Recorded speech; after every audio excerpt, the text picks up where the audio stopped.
Told to evacuate. There's reportedly an issue with the dam failing, and authorities are worried about potential flooding. Barnes County officials say an alert was sent out overnight and early this morning to people living in that area. There were similar concerns back in 2009. People in Catherine fled their homes for a few days that April after the Cheyenne River flooding started to erode the dam's spillway. That dam is 6 miles from town. Severe storms that tore through Minnesota have now turned deadly. The emergency manager in Kandiyohi County is confirming one person was killed yesterday when a grain bin fell on a car in Blomkast. That's about 20 miles south of Willmar. This video you're seeing is from Willmar, where high winds and heavy rain toppled trees in that area.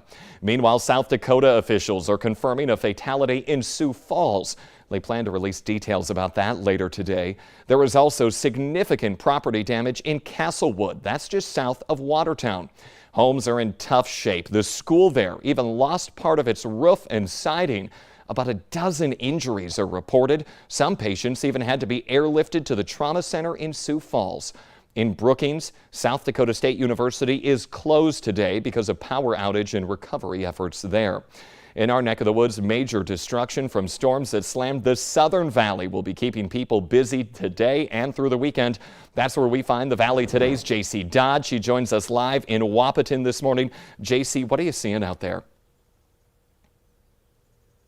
Jordan, all morning I've been driving around and I'm seeing a lot of destruction, a lot of downed trees, a lot of trampolines tangled up in fences, and I even showed you a downed silo over just near downtown. Now, I'm in the southern side of the city of Wahpeton right now, and I have found a piece of property that has significant damage, probably the most I've seen all morning long, so I'm going to get behind the camera and show you. I did speak with the neighbor of this property, and they say that the homeowner is out of town right now. So here we are. This is along 2nd Street South in Wahpeton. You can see this tree is down on this shed, those massive roots uprooted and major damage to the shed. And then we have a car here.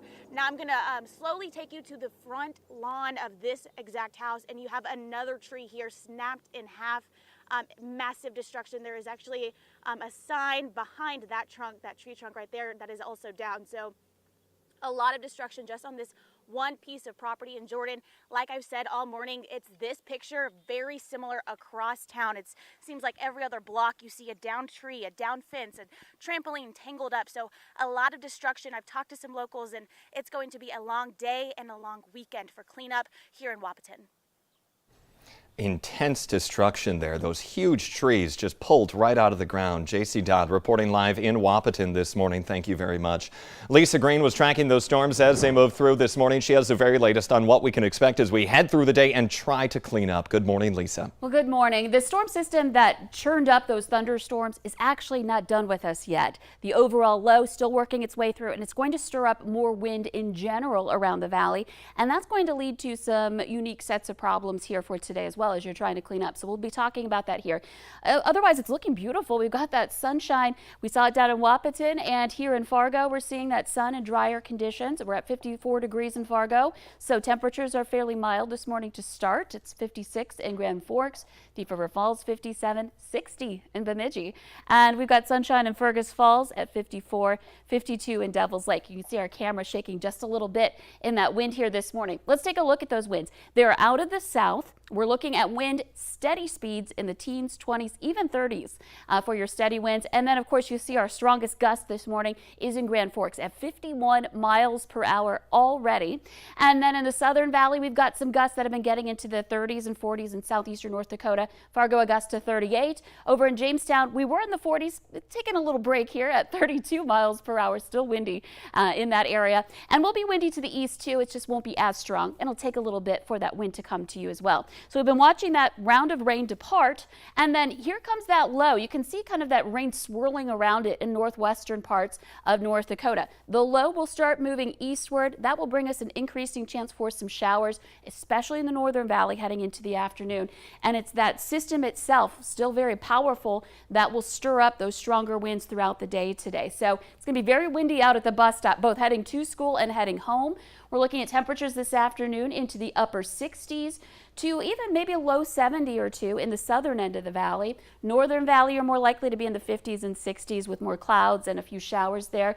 And again, steady winds that are going to be strong. Let's take a look at our wind planner.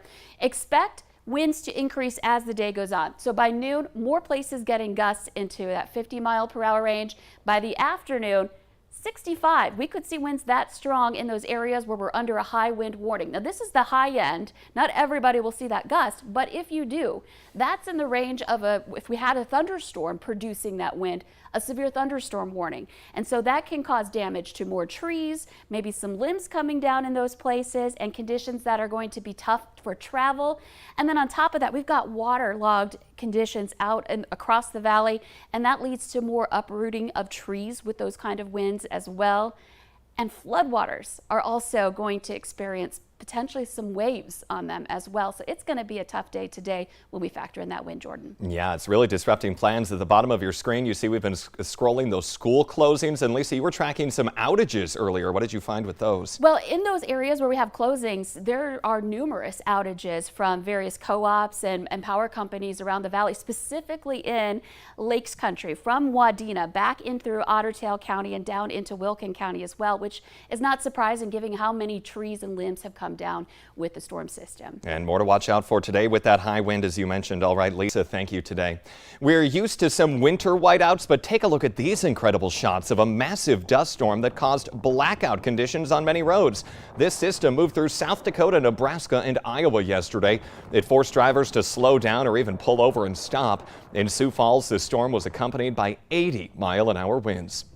Eastbound I-94 near Alexandria, Minnesota is back open this morning after a series of semi-crashes during the storms yesterday. Straight line winds blew over a couple of big rigs, which then partially blocked that highway. They were just two of the several high-profile vehicles that tipped across the region. The Minnesota State Patrol says one of the drivers involved in the Alexandria crashes was hurt, but not seriously. A log jam is now piling up at Fargo's 12th Avenue North Bridge. The Red River is about 8 feet over flood stage right now, with water up to the bottom of that bridge deck. That means all the branches and debris is getting stuck as it tries to go under.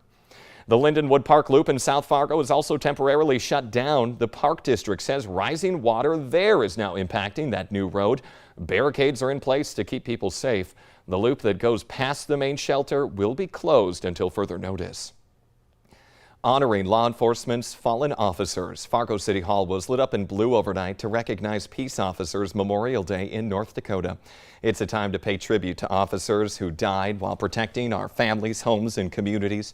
There is a special ceremony later today at the entrance to Lindenwood Park. That service starts at noon. Meanwhile, family and co-workers of West Fargo Police Lieutenant Adam Gustafson were in Bismarck yesterday for the state's annual Law Enforcement Memorial Service at the North Dakota State Capitol. On this week, it's National Police Week, and North Dakota is honoring 66 fallen officers. Gustafson died of a heart attack last May while on duty at the police station. You might have noticed a few recipes floating around on social media as ways to replace baby formula as the nationwide shortage gets worse, but health officials are warning parents not to do it. Sanford pediatrician Dr. Stephanie Hansen says babies' bodies have specific needs and homemade food is risky. She says if they don't get the right kind of food, they could have problems with brain damage, seizures, even kidney damage. Dr. Hansen also warns against diluting any products that you might have to make it last any longer. The Today Show and CBS Mornings are just about to start, but the Valley Today rolls on. More live up-to-the-minute news and weather coming up on the Fargo CW. We continue to check in live with JC Dodd down in Wahpeton as she is surveying extreme damage from storms overnight. She'll have the very latest right there. Otherwise, have a great day. Stay safe this weekend.